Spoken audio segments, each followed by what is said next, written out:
On va faire comme si ce commentaire était gentil. Ça me permet de répondre à une autre question que j'ai eue sur l'autre réseau pour savoir quel était le but de la wedding planner que pour la fonction coordination de jour J, puisque c'est ce qu'on a choisi. On a donc opté pour une wedding planner que pour le jour du mariage. Les formules veille et brunch du lendemain. Qu'est-ce que c'est? À quoi ça sert? En gros, c'est toi qui choisis tes prestataires, qui te débrouille en élaboration des devis, les comparaisons, etc.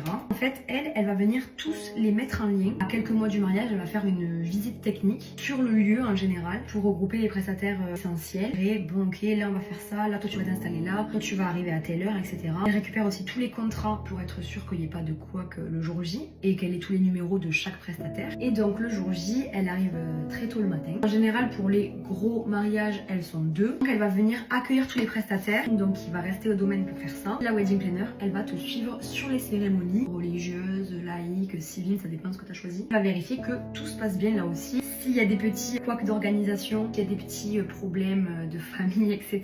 C'est elle qui va gérer ça un petit peu en secret pour que toi tu sois pas au courant de ça, que ça ne te gâche pas ton jour J. En gros, tu te laisses totalement guider. Annie qui témoigne d'avoir eu une wedding planner pour le jour J, elles disent je flottais quoi, genre c'était mon jour, je pensais à rien à part profiter. Moi, l'émission de la wedding, c'est l'émission qu'on confie aux témoins. On voulait vraiment que nos témoins profitent à fond. On préfère qu'ils mettent l'ambiance et qu'ils se chargent de tout ce qu'ils nous auront préparé plutôt qu'ils se stressent avec l'organisation générale du mariage. Je trouve que c'est pas leur rôle au final. Enfin, moi j'ai envie de les avoir à mes côtés et pas forcément en train de gérer à droite à gauche les soucis qu'il peut y avoir le jour J. Ma petite cocotte, bien sûr que ça va être un mariage qui nous ressemble parce que la wedding planner n'a pas du tout son mot à dire sur les prestataires. En plus, c'est des préjugés de ouf. Parce que même pour ceux qui choisissent la formule complète de la wedding planner, en fait, elle va juste avancer le travail, elle va faire plein de propositions. Là, c'est quand même toi qui choisis des choses qui te ressemblent. Un petit peu la base, je trouve, quand tu te maries, faire un mariage qui te ressemble et pas forcément un mariage comme tous les autres. Je vous laisse me raconter en commentaire si vous avez déjà fait appel à une wedding planner ou si vous avez un super témoignage. Bisous!